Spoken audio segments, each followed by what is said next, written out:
Entonces, eso significa que vamos a tener alteraciones en alguna de esas estructuras de la pared glomerular o en todo el glomérulo específicamente.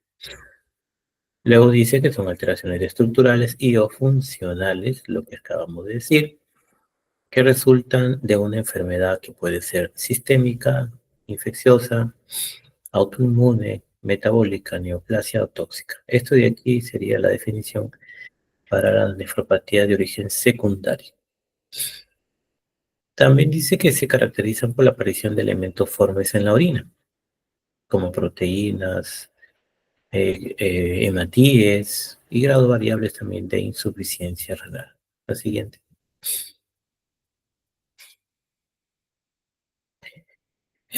Hablando de las glomerulopatías en general, la clasificación podríamos darla desde varios puntos de vista.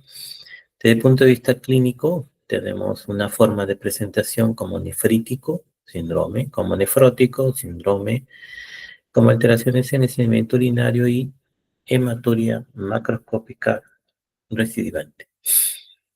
Y también en forma general, las glomerulopatías se pueden dividir en primarias y secundarias y en esta exposición vamos a exponerlas de origen secundarias que en realidad son muchísimas más que las de origen primario.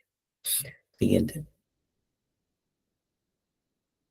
Esa es una forma de clasificar a las glomerulopatías secundarias desde el punto de vista de la temporalidad o de la evolución temporal, ¿no?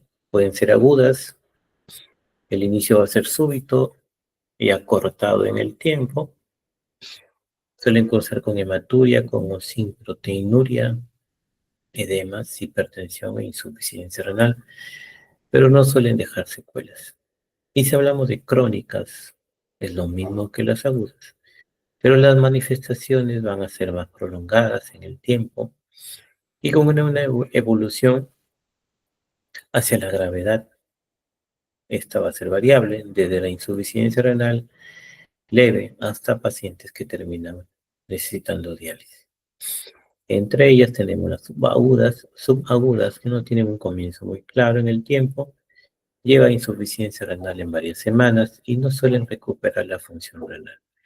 Y las rápidamente progresivas, llamadas así, porque la función renal empeora en semanas o meses sin tendencia espontánea a la mejoría.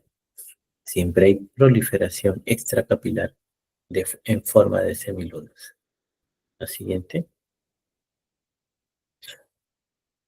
Desde el punto de vista de su etiopatogenia o fisiopatología, ¿no? Es bastante complejo como la etiología es muy numerosa, muy amplia, entonces la etiopatogenia va a depender en realidad de la causa, ¿no? Si es infecciosa, si es tóxica, si es inmunológica, si es metabólica, si es neoplásica. Entonces la fisiopatología es muy variable. Aquí, por ejemplo, muestra este cuadrito, ¿no? Tenemos una etiopatogenia de origen inmunológico y que está referido a una alteración de la inmunidad humoral o, en todo caso, una alteración en la inmunidad celular. Luego tenemos la activación inespecífica de la inflamación como otro mecanismo. Ahí observamos el factor de necrosis tumoral alfa, endotoxinas bacterianas, factores nefríticos y los ANCAS. Otro factor tenemos cambios en el microambiente celular.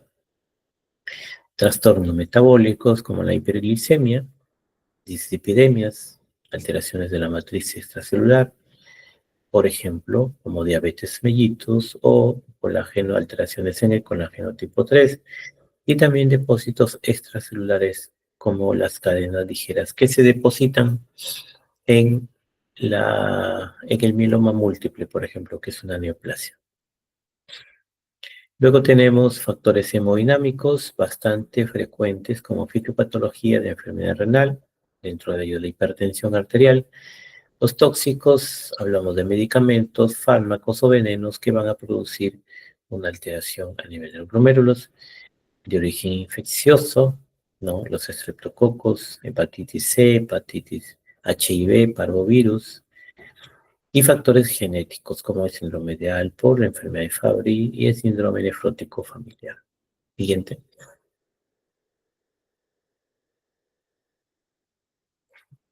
Entonces, según la combinación de estos síndromes, ¿no? Ya lo habíamos mencionado algo, la forma de presentación va a ser así. Algunos pacientes van a ser asintomáticos, ¿no? Solamente va a existir una hematuria microscópica o una proteinuria menor de 3 gramos al día. También la otra forma de presentación es síndrome nefrótico, como ya lo sabemos, con su proteinuria mayor de 3,5 gramos. El síndrome nefrítico con su hematuria glomerular, hipertensión, oliguria, retención de agua y sal. La otra forma de presentación, anomalías urinarias persistentes como microhematuria persistente, proteinuria no nefrótica, suelen ser benignas, y la hematuria macroscópica recurrente, por su mismo nombre, se presenta como brote repetido de macrohematuria de origen glomerular. Indudablemente que va a haber una diferencia con la hematuria urológica porque en esta sí va a haber coágulos y no es asintomática. La siguiente.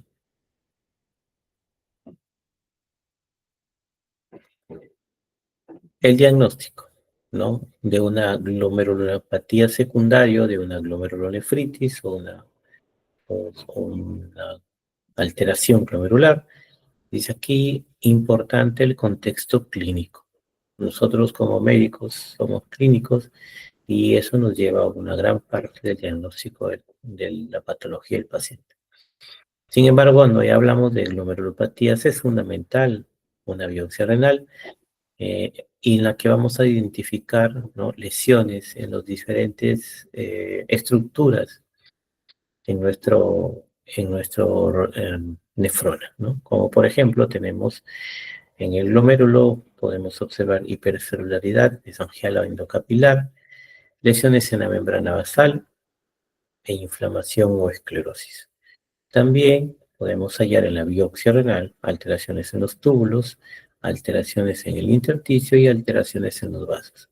Aprovecho esta diapositiva para recalcar que toda la patología renal se asienta en estas estructuras, es decir, cuando tenemos una lesión renal aguda o una enfermedad renal crónica, vamos a tener alteraciones en los glomérulos, en los túbulos, en el intersticio, en los vasos, que es toda la estructura que existe dentro del riñón. Y entonces cuando uno de estos elementos se daña, pues va a hacer que nuestro riñón se altere en su función. En este caso estamos hablando de las glomerulopatías. Luego dice, además de la biopsia renal, también tenemos técnicas de inmunohistoquímica. Estos permiten identificar mediante inmunofluorescencia los depósitos de distintas inmunoglobulinas, bien de tipo lineal, granular o mesangial. Eso también contribuye de forma significativa al diagnóstico de una glomerulonefritis o una glomerulopatía. La siguiente. Dentro de las nefropatías secundarias, vamos a hablar de la nefropatía lúpica y tenemos que empezar diciendo que el lupus eritematoso sistémico es una enfermedad autoinmune sistémica, ¿no?, que se caracteriza por exacerbaciones, revisiones clínicas y que compromete a diferentes órganos y tejidos, afectando la calidad y la expectativa de vida. Esta enfermedad, el lupus eritematoso sistémico, es una enfermedad crónica, autoinmune. La afectación renal por el lupus se conoce como nefritis lúpica y constituye la afectación orgánica grave más frecuente, es decir, de todas las alteraciones que produce el lupus en el cuerpo, lo más frecuente es en el riñón. ¿Dado por qué? Porque es más del 60% de pacientes con LES que llegan a tener nefritis lúpica, que tienen lupus, llegan a tener nefritis lúpica durante el curso de su vida. La siguiente. LES o lupus eritematoso sistémico es más prevalente en mujeres de edad productiva en relación a mujer-hombre. La incidencia varía de 1 a 8.7 casos por 100.000 personas año y la prevalencia de 8 a 180 casos por 100.000 personas. Pero esta puede ser mayor en algunas partes de América del Norte. Cuando tenemos pacientes no seleccionados con lupus, aproximadamente 25 a 50% de ellos tienen signos o síntomas de enfermedad renal al inicio del diagnóstico del LES.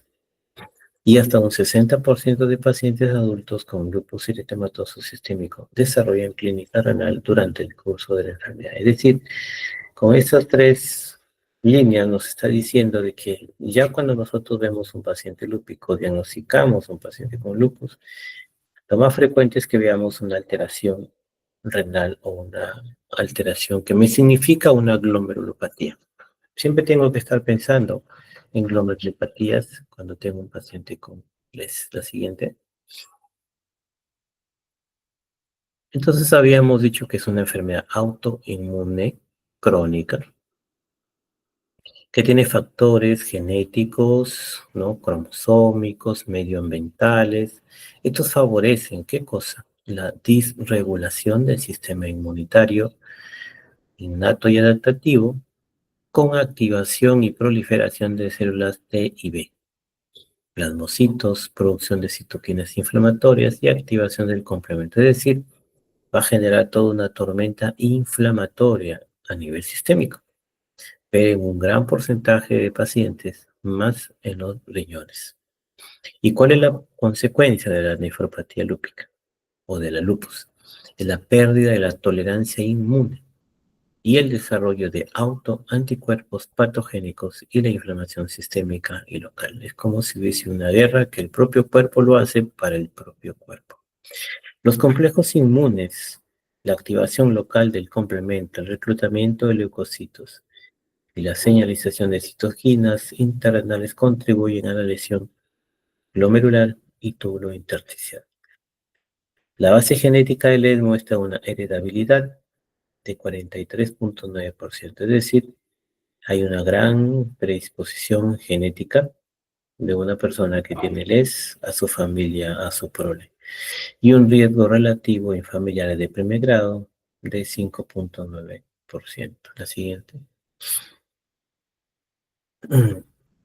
Factores medioambientales, ya los habíamos mencionado, también dentro de la patogénesis de la nefropatía lúpica, el tabaquismo, productos industriales, pesticidas, medicamentos, hormonas, la luz ultravioleta, infecciones y más recientemente la disbiosis intestinal puede contribuir a la pérdida de la tolerancia inmunológica y el desarrollo de autoinmunidad. Es decir, acá tenemos una enfermedad con cierta frecuencia y que con gran frecuencia va a afectar al riñón. Y que tenemos muchos factores en realidad que pueden activarlo, ¿no? Y que produciría esta disregulación inmunológica. La siguiente.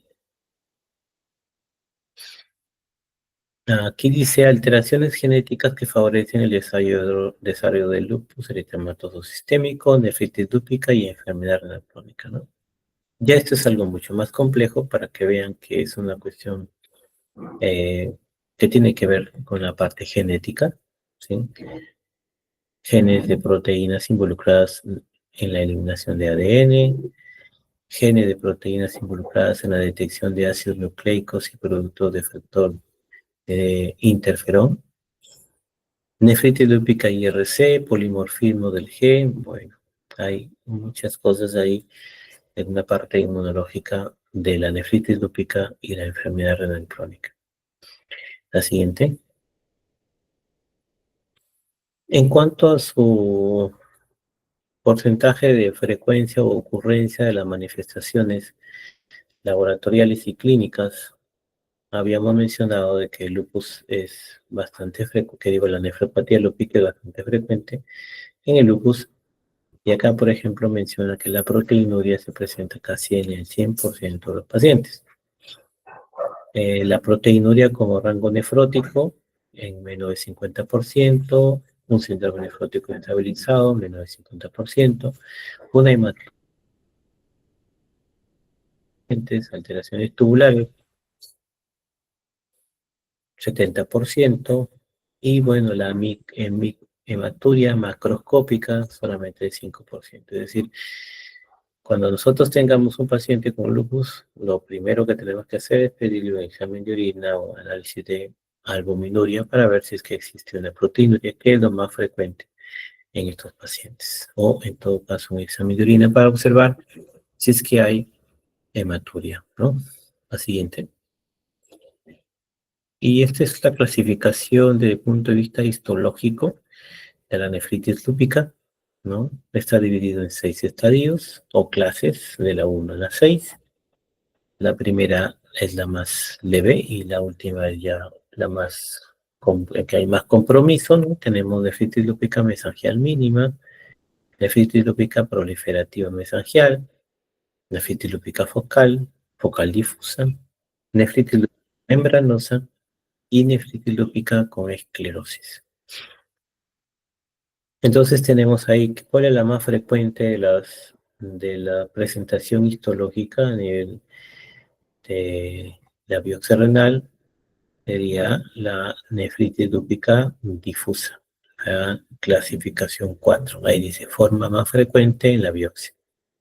Podemos observar hematuria, proteinuria, síndrome nefrótico, insuficiencia renal, hipertensión arterial sistémica. Se asocia con títulos elevados de anti-DNA e hipocomplementemia. Puede evolucionar hacia insuficiencia renal.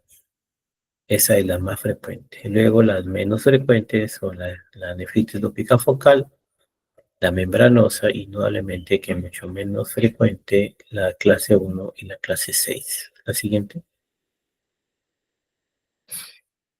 Esto vendría a ser el tratamiento no inmunosupresor de la nefritis lúpica. Siempre les he mencionado a los alumnos de rotación que en nefrología tenemos dos formas de enfocar el tratamiento o manejo. Uno es las medidas generales, vamos a llamarlas así, y otra es el tratamiento en sí de la patología de fondo. O sea, nosotros siempre tenemos que manejar esos dos esquemas o tratamientos, medidas generales y el tratamiento de la enfermedad. Entonces aquí menciona un tratamiento no inmunosupresor de la nefropatía lúpica. Recomendación. Recomendaciones generales, cambios en la dieta, cambios en los hábitos y estilo de vida. Luego tenemos el control de la presión arterial, ¿no? Si la proteinuria es mayor de 1 gramo en 24 horas, el objetivo sería menor de 120,75. Y si la proteinuria en la primera era mayor de 1 gramo, y si la proteinuria es menor de 1 gramo, el objetivo sería menor de 130,80. Y el control de la proteinuria, ¿cómo lo haría con un tratamiento no inmunosupresor? Dice ahí, el objetivo a los 12 meses del diagnóstico de la nefritis lúpica sería llegar a tener 0,7 gramos en orina de 24 horas o una excreción de proteínas en orina menor de 0,7 gramos por gramo. Entonces, el tratamiento al fin y al cabo no es de 1 mes, de 2 meses, 3 meses. Fíjense, para el control de la proteinuria, lo pone como objetivo al año tener esa proteinuria.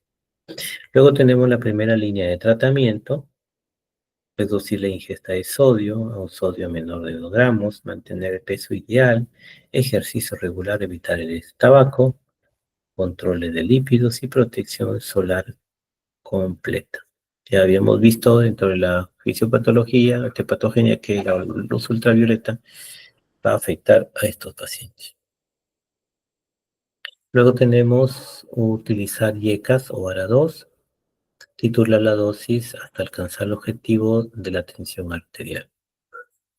También podemos usar, bueno, luego tenemos con el control de la proteinuria, también nos va a servir los IECAS, los ARA2, utilizar inmunoterapia hasta alcanzar dosis máximas toleradas. La terapia combinada IECA y ARA2 no está demostrada que funcione, ¿sí? Y luego tenemos en la segunda línea de tratamiento otros hipotensores, como los bloqueadores de calcio, los alfa y los beta bloqueantes, Y los antagonistas de los mineralocorticoides, ahora que está en boga la finerenona o Firalte, ¿no? Y luego tenemos los inhibidores de SGLT2, que tienen que ver con el transporte de sodio-glucosa, pero que ha demostrado en nefritis lúpica, en proteinurias severas, mejorar la sobrevida del paciente y mejorar también la proteinuria. La siguiente. Y luego tenemos el tratamiento ya de la nefritis lúpica, ¿no? Tenemos hidroxicloroquina más corticoides. Los corticoides se administran impulsos endovenosos de 250 o 500 miligramos durante 3 días consecutivos seguidos por prednisona oral o su equivalente, utilizando preferentemente un esquema de dosis inicial reducida de 0.5 a 0.6 miligramos kilo por día.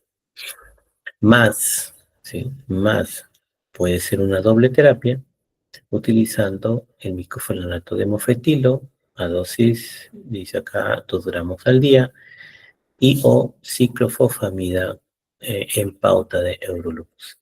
Si hablamos del MPAA, micofenonato de mofetil, el perfil clínico para administrar este medicamento debería ser tener una proteinuria menor de 3 gramos en 24 horas, que necesitemos conservar la fertilidad del paciente, que hayan contraindicaciones o intolerancia hacia la ciclofosfamida y que el paciente cumpla con buen tratamiento médico.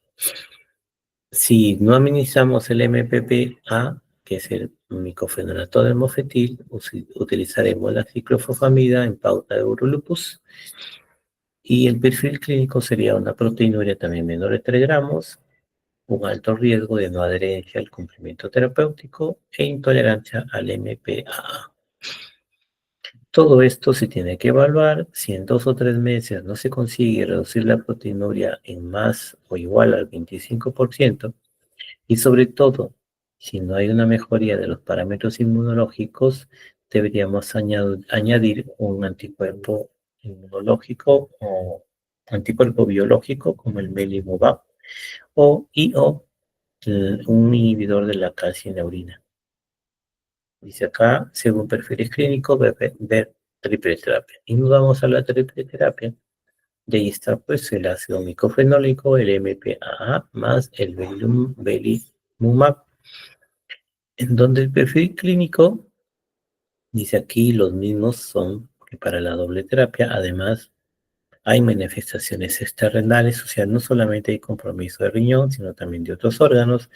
Hay una intensa actividad serológica con anticuerpos, hay una necesidad de reducir los corticoides y tenemos recaídas previas. Y la triple terapia con los anticalcineurínicos se puede usar el tacrolimus o voclosporina, además de el MPAA. El perfil clínico aquí serían los mismos que para la doble terapia, además una proteinuria mayor a 3 gramos en 24 horas o un síndrome nefrótico completo.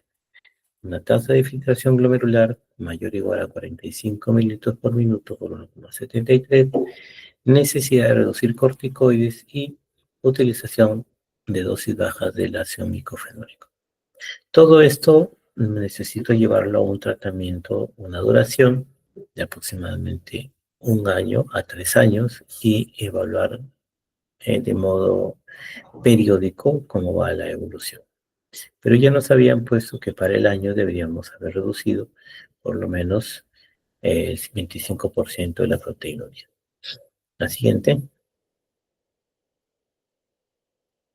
Luego la otra enfermedad bastante frecuente, sobre todo en la parte renal, es la enfermedad diabética o nefropatía diabética. La siguiente. Entonces, la definición clásica, síndrome clínico caracterizado por albuminuria persistente. ¿Cuánto?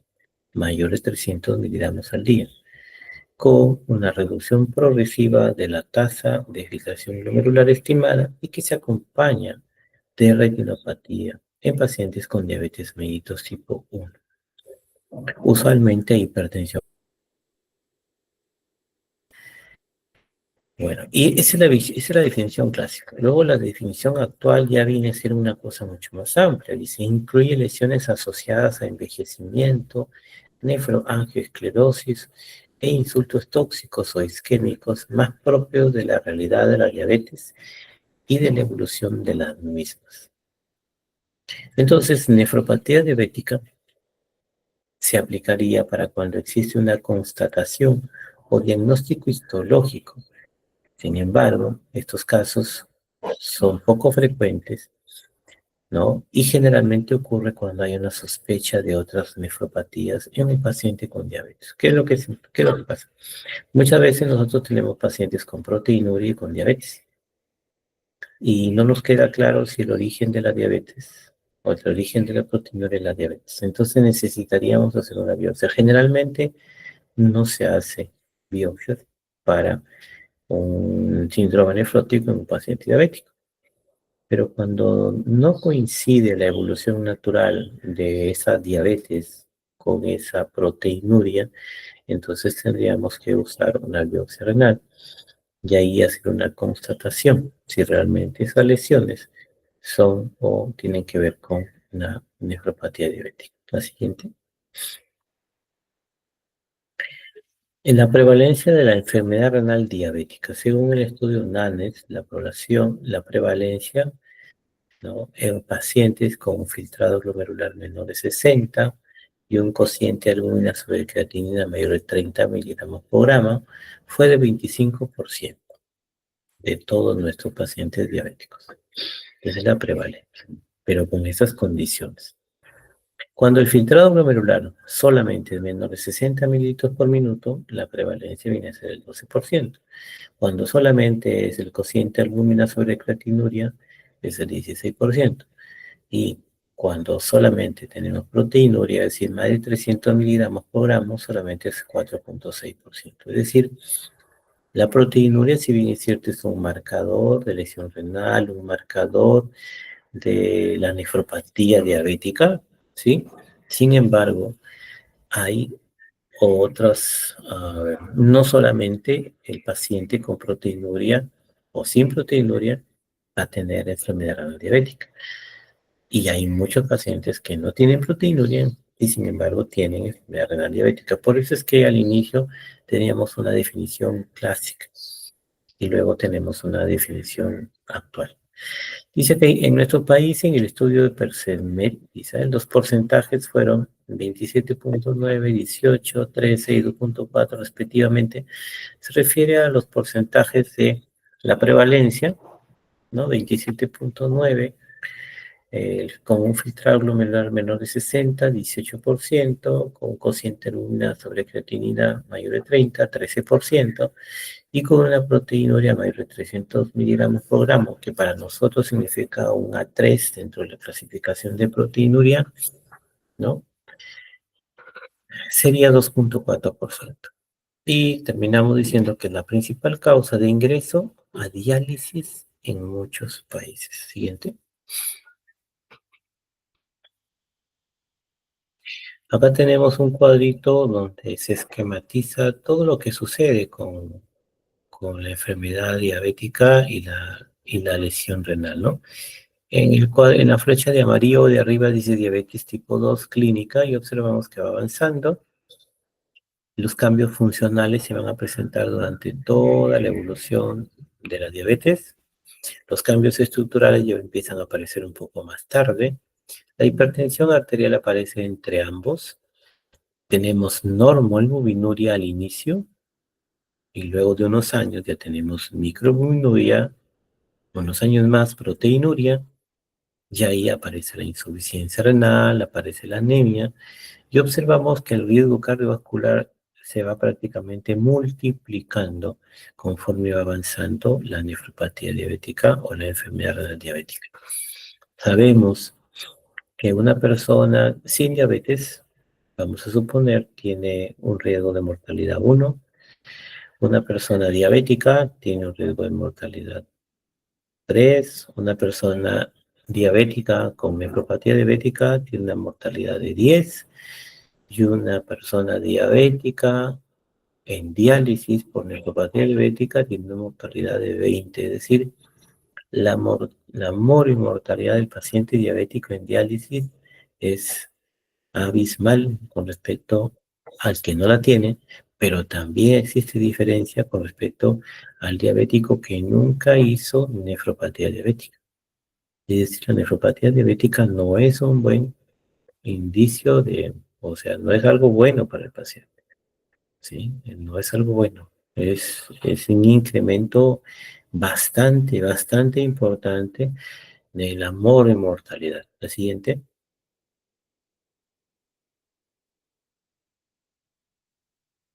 Acá tenemos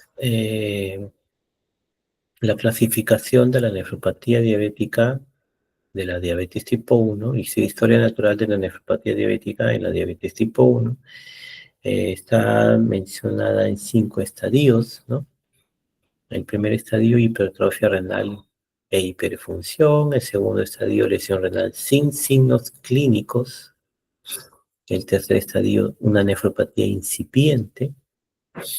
El cuarto estadio, una nefropatía diabética establecida. Y el quinto, una insuficiencia renal ya en diálisis o paradiálisis. Entonces, de estos 5 estadios, el estadio 4, el estadio 5 lo puedes mirar a kilómetros, que ya apareció.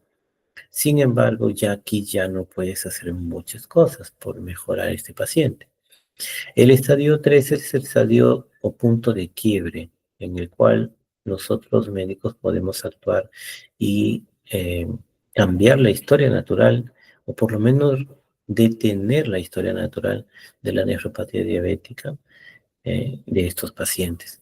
Sin embargo, si nosotros encontráramos pacientes solamente con lesión renal sin signos clínicos o encontráramos hipertrofia renal e hiperfunción, prácticamente podríamos evitar la nefropatía diabética o en todo caso, muy significativamente mejorar la mortalidad de nuestros pacientes. Por eso es que se dice, en primer lugar, que la diabetes, sobre todo no, la diabetes tipo 2 es asintomática. Y la nefropatía diabética es asintomática. Solamente la voy a empezar a observar, a encontrar en una nefropatía incipiente, nada más. Y luego ya después de eso, ya eso va a avanzar muy rápidamente. La siguiente. Y esto de aquí es cuando hablamos de la nefropatía diabética tipo 2 o de la diabetes 2, que también está dividida en 5 estadios, ¿no? Muy similar al anterior. Siempre la estadio 3 como nefropatía incipiente, la 4 nefropatía manifiesta, la 5 insuficiencia renal, y el estadio 1 y 2 que prácticamente nadie los ve, nadie los controla, pero ustedes que al inicio van a ser médicos generales, su enfoque para encontrar diabéticos y tratar de mejorar su expectativa de vida es justamente manejarlos en estadio 1 y en estadio 2. Indudablemente, si el paciente tiene una estadio 3, ya tiene que pasar con el nefrólogo. Mucho más si tiene 4 o 5. La siguiente. Enfermedad renal diabética. Detección y diagnóstico. Entonces, dice aquí, la detección se realiza a través de una albuminuria o mediante el cociente albuminoso de creatinina en una muestra de orina aislada. También una disminución del filtrado glomerular. Sin embargo, ya hemos visto que la proteinuria o la albuminuria no es, digamos, todo de la nefropatía diabética, ¿sí? Hay muchos pacientes que no tienen albuminuria, pero sí tienen nefropatía diabética. Luego aquí dice la combinación de las dos variables, es decir, el filtrado glomerular y el cociente albúmina-creatinina en una orina ha sido utilizado por la guía Kadoki para establecer una tabla de riesgo en la que se incluye la mortalidad global, la mortalidad cardiovascular y el inicio de terapia sustitutiva renal, la insuficiencia renal aguda y la progresión. Siguiente. Entonces se refiere a este cuadro, ¿no? Es un cuadro de doble entrada. A la izquierda tenemos las categorías de la enfermedad renal crónica, de la G1 a la G5, y a la derecha, en la parte superior, tenemos Todavía no, regresa. Entonces, los cuadritos que están en verde y en amarillo son de bajo riesgo, de progresión, y pueden ser manejados por el médico general. El cuadrito anaranjado, los que están en el cuadrito anaranjado, ya tiene que verlos un especialista mínimo, un internista o un nefrólogo.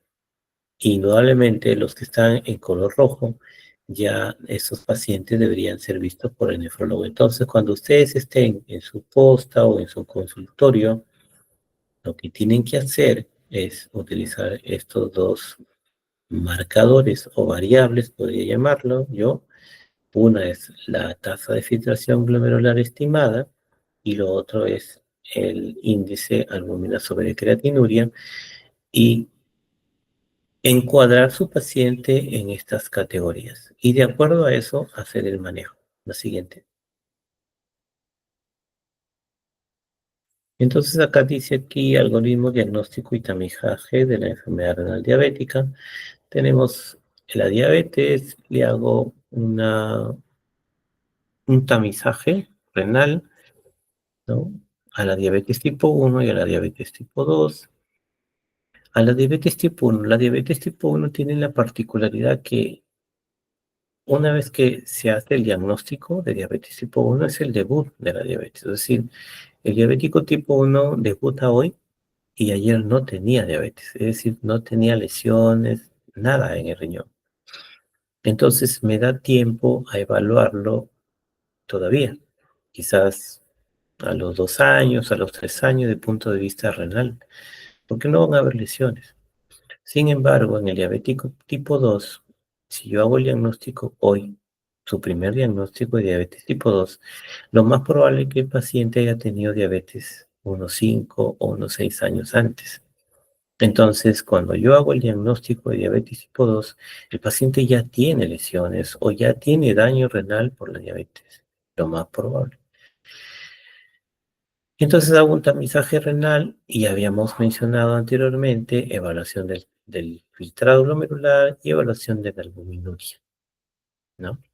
Si está menor de 60, lo tengo que evaluar en 2 o 3 meses y catalogar si realmente es ese valor. Igual si el cociente albúmina sobre creatinuria es mayor de 30 miligramos por gramo, también lo tengo que evaluar en unos meses. Y si eso me sale positivo, entonces lo más probable es que esté frente a una enfermedad renal diabética. Lo siguiente. ¿Cómo yo determino la progresión de la enfermedad renal diabética? Dice acá, se considera progresión de la enfermedad ¿cuándo? Cuando la tasa de filtración glomerular disminuye más de 5 mililitros por minuto por año. Ya ustedes saben que lo normal es 1 mililitro por minuto por año a partir de los 40 años. Así va cayendo de forma natural el filtrado glomerular. También se considera una progresión en la nefropatía diabética, ¿no? Cuando el paciente presenta una cociente albúmina sobre creatinuria mayor de 300 miligramos por gramo. Luego dice, los pacientes que presentan progresión de la enfermedad renal diabética son aquellos con mayor tendencia a requerir terapia sustitutiva renal. Es decir, mientras más feo sea el panorama y la progresión de la enfermedad renal diabética, estos pacientes tienen una gran probabilidad o tendencia a necesitar diálisis. La siguiente.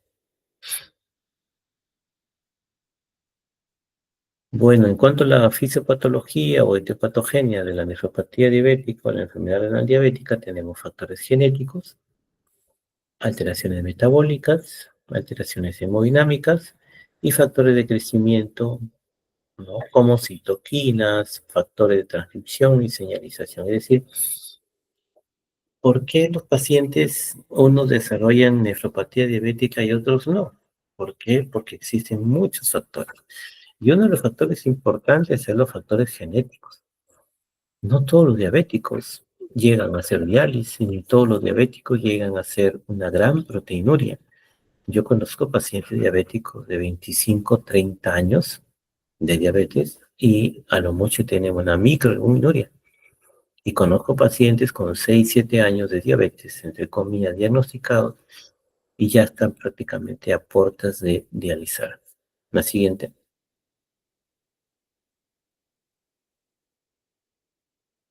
También existe remisión y regresión de la enfermedad renal diabética, pero eso va a depender del estadio o de la clasificación de la nefropatía diabética en el cual hayamos encontrado. Entonces, dice aquí, remisión de la enfermedad renal diabética cuando la albuminuria desciende por debajo de 300 miligramos por gramo en 2 determinaciones consecutivas. Regresión de la enfermedad renal diabética cuando se consigue la normalización en la tasa de la disminución del filtrado glomerular a menor de 1 minuto por año durante todo el periodo de observación. Dice acá, los pacientes que consiguen tanto remisión como regresión tienen menos probabilidad de alcanzar la diálisis. Y también es importante mencionar que los estudios con los inhibidores del cotransportador sodio glucosa tipo 2 o ISGLT2 han mostrado un beneficio renal con regresión y remisión de la enfermedad renal diabética en un porcentaje considerable en los pacientes de los estudios, estando incluso con tratamiento óptimo. Es decir, incluso teniendo una diabetes controlada, ¿sí? Estos medicamentos han demostrado que tienen otras vías, otras formas de actuar, aparte de mejorar la hiperglicemia de la diabetes, que va a explicar por qué ellos están mejorando la evolución de estos pacientes. La siguiente. Entonces, también hay nefropatía diabética no proteinúrica. Dice aquí, los datos de la encuesta NAN-3 sugieren que el 30% de los diabéticos tipo 2 con insuficiencia renal tienen una enfermedad renal no diabética, es decir, pacientes que están dañados sus riñones son diabéticos, pero el 30% de ellos no tienen lesión de la diabetes. Además, tampoco tienen albuminuria y tampoco tienen retinopatía. Por otra parte, se ha observado que algunos pacientes con diabetes experimentan un deterioro progresivo de la función renal debido a diabetes, sin desarrollar proteinuria significativa. Es decir, también hay un daño del filtrado glomerular o hay una progresión del filtrado glomerular, pero sin embargo no hay proteinuria significativa. Dice aquí, esto puede llegar a afectar el 50% de los pacientes con diabetes e insuficiencia renal. Y luego dice aquí en una encuesta de la Federación Internacional de la Diabetes y de la Sociedad Internacional de Nefrología, se incluyeron 30.000 pacientes con diabetes tipo 2 de 33 países y se observó que la prevalencia de la normalbinuria micro o macro fue de 51%, 39 y 10%. Entonces, normalbinuria, estamos hablando de 51% de pacientes. Pero, sin embargo, estos pacientes son diabéticos.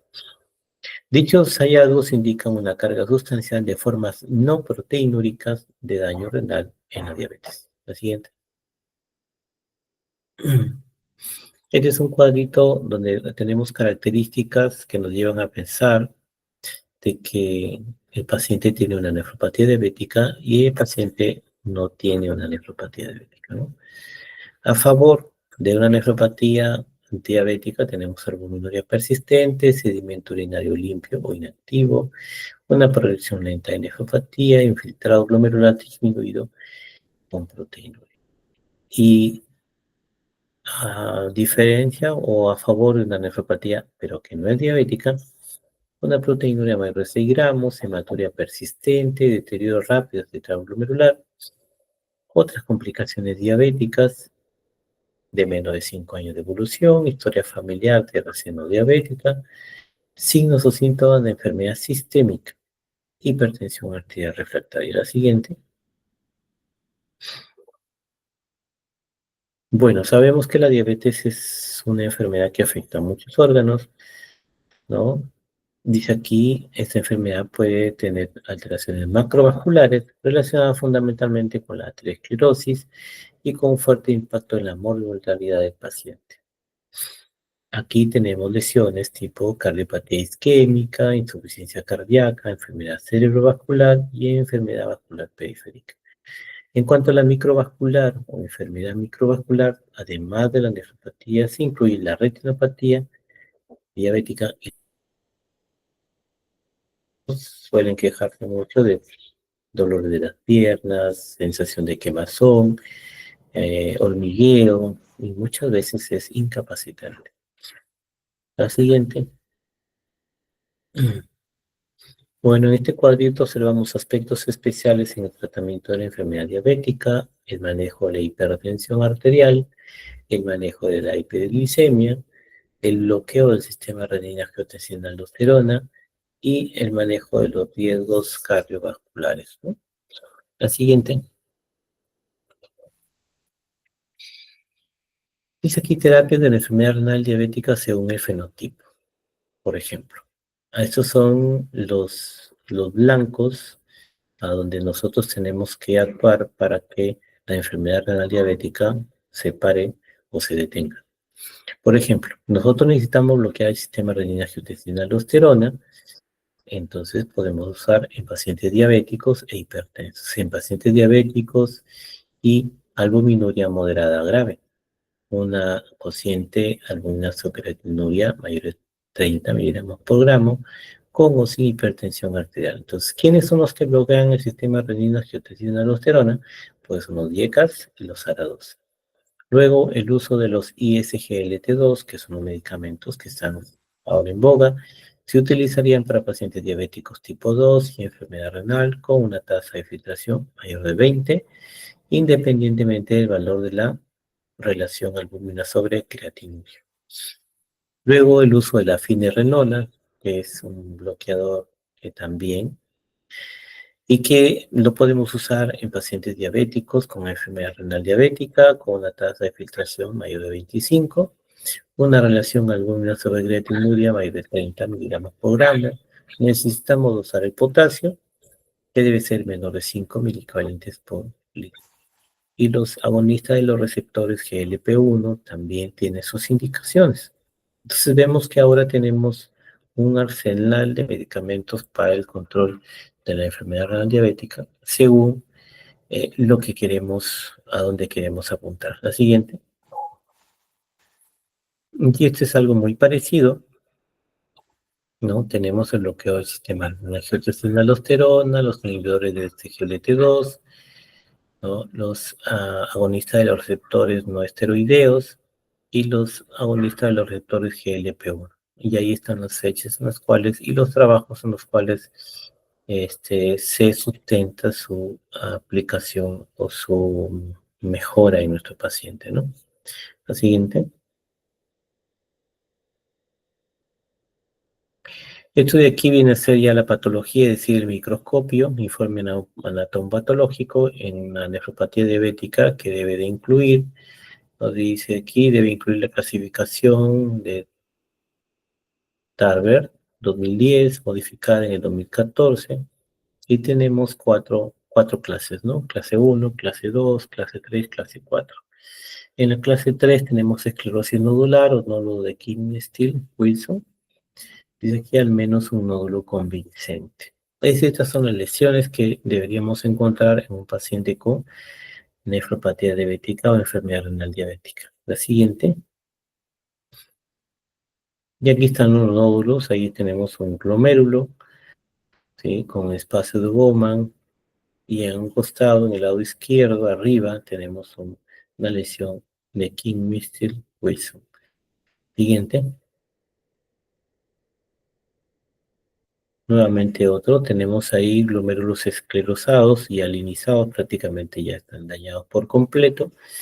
En el lado izquierdo y en el lado derecho, en la parte inferior, también tenemos otro glomérulo todavía viable, pero ya con las lesiones que hemos mencionado de Kidney-Steel-Wilson. La siguiente. Luego tenemos las vasculitis, es otro tipo de glomerulopatía secundaria, ¿no? Dice aquí, conjunto de enfermedades que se caracterizan ¿por qué?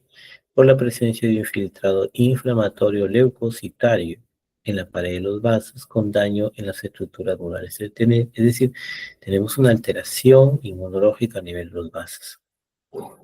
Únicamente las vasculitis con afectación de pequeño vaso producen lesión renal glomerular. Y esto se manifiesta bajo la fórmula de una glomerulonefritis pausi-inmune necrositante focal con proliferación extracapilar. La siguiente. Y acá tenemos el cuadro de la clasificación: vasculitis de gran vaso, vasculitis de mediano vaso y vasculitis de pequeño vaso. Entonces, habían mencionado que las vasculitis que afectan al riñón son las de pequeño vaso. Pero hay también vasculitis sin tamaño de vaso predominante, vasculitis de un solo órgano, vasculitis asociados con enfermedades sistémicas, vasculitis asociados con una etiología probable. Es decir, tenemos la vasculitis, en realidad viene a ser una respuesta inmunológica inflamatoria que tiene que ver con una enfermedad de fondo. Siguiente. Entonces hablamos sobre los pequeños vasos, ¿sí? Le llaman también vasculitis asociadas a ANCA. Por eso se dice vasculitis asociadas a ANCA. ¿Qué cosas son los ANCA? Los ANCA son anticuerpos dirigidos contra antígeno de citoplasma de neutrófilos. Estos se encuentran implicados directamente en la patogenia de un amplio grupo de vasculitis de pequeño vaso. Y se detecta mediante dos técnicas: una técnica de inmunofluorescencia indirecta y una técnica de ELISA. La técnica de inmunofluorescencia indirecta va a describir patrones perinuclear, llamados ANCA-P, y citoplasmáticos, llamados ANCA-C. Y la técnica de ELISA va a detectar anticuerpos dirigidos frente a la mieloperoxidasa y o dirigidos frente a la proteinasa 3. La siguiente.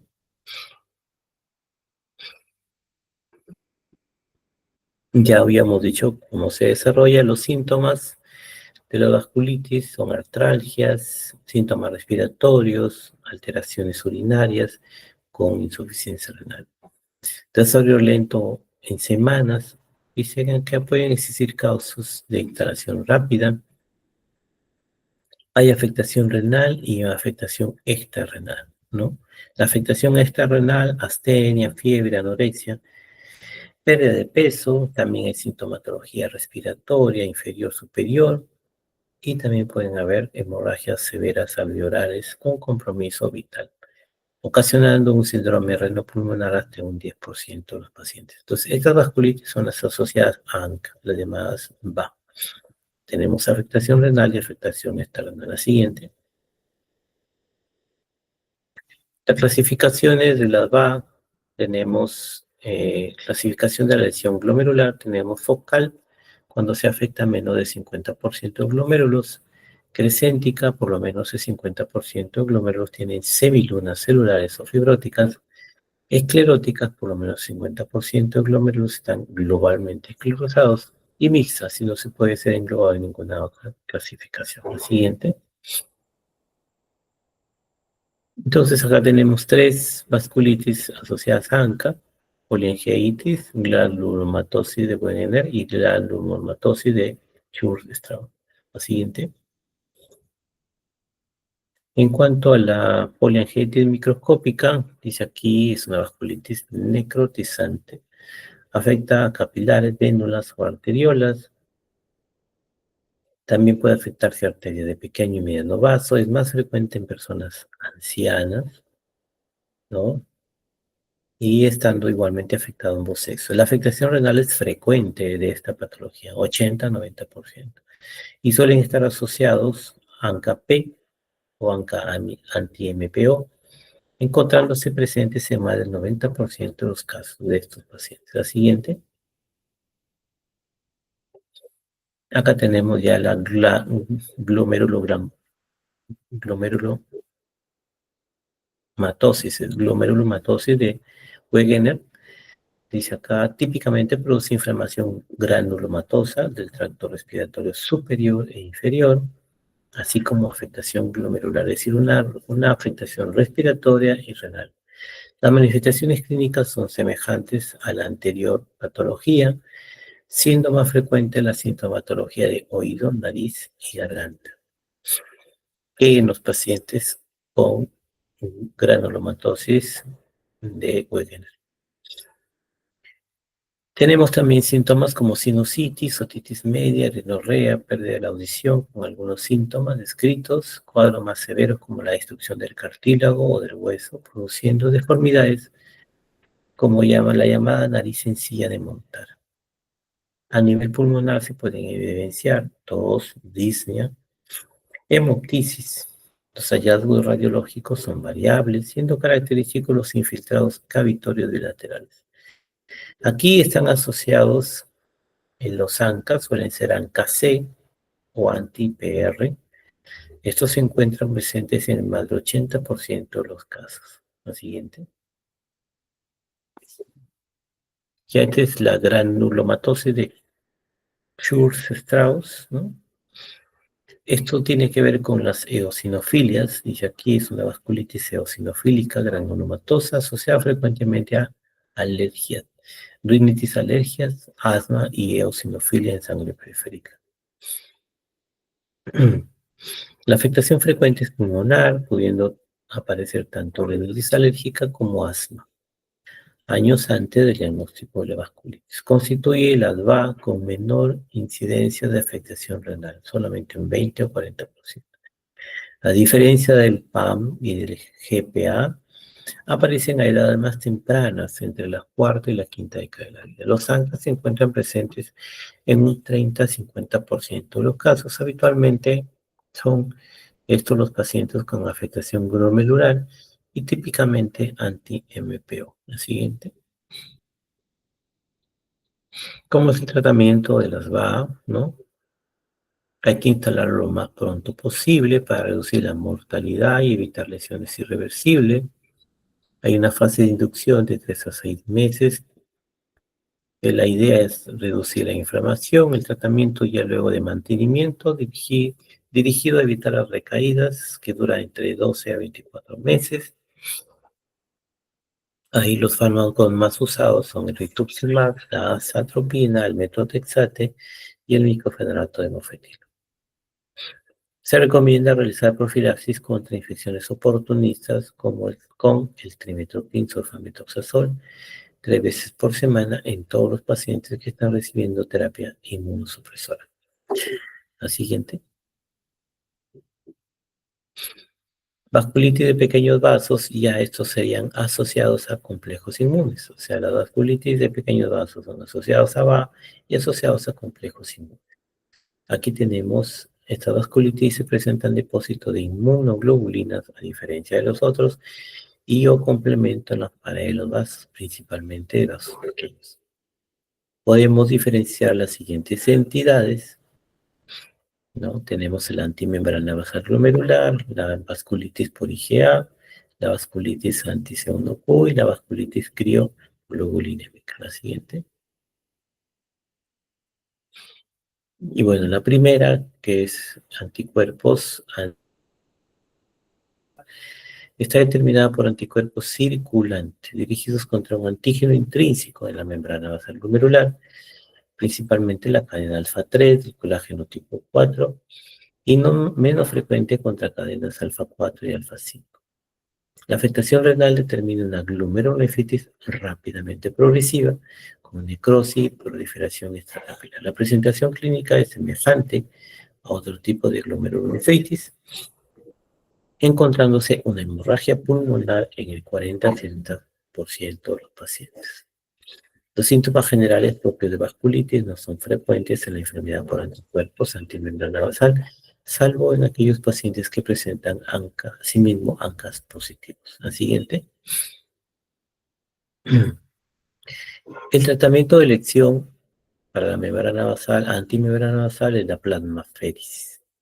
El objetivo es eliminar los anticuerpos circulantes y mediadores inflamatorios que se realizará con plasma fresco congelado en casos de hemorragia alveolar. Aparte de la plasmaféresis, se iniciará con corticoides, bolos de metilprednisolona, seguidos de prednisona oral a 1 miligramo kilo por día.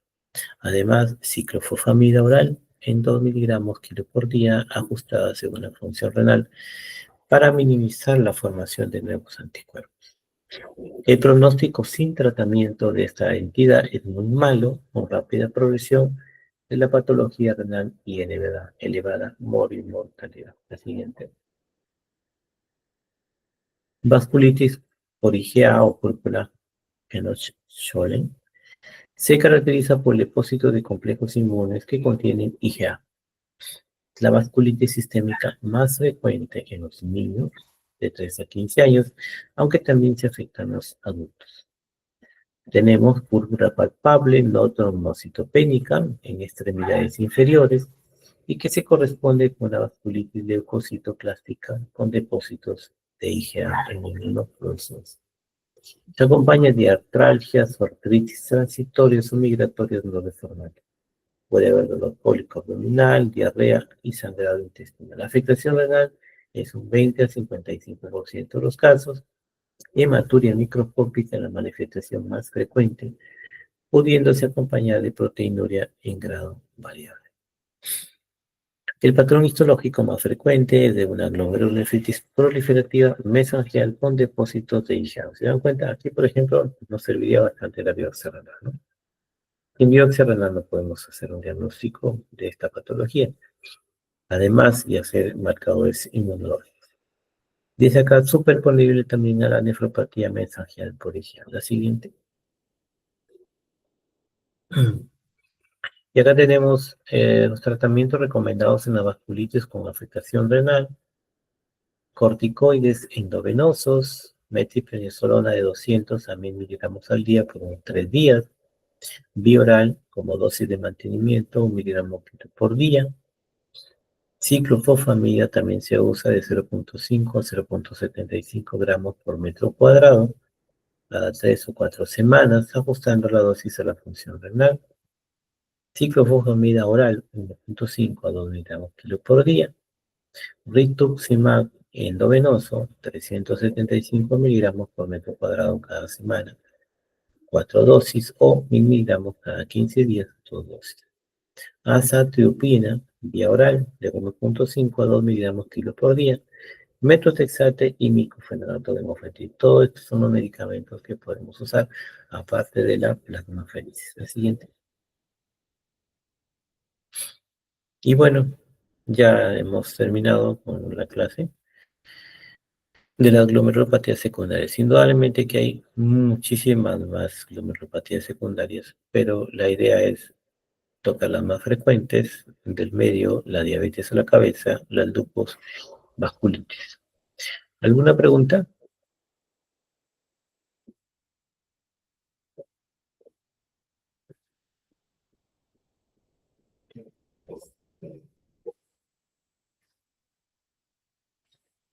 No, Muy bien, Molta.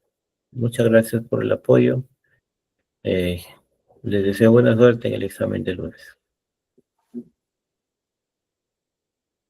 Gracias, doctor. Buenas noches. sí, doctor. Buenas tardes.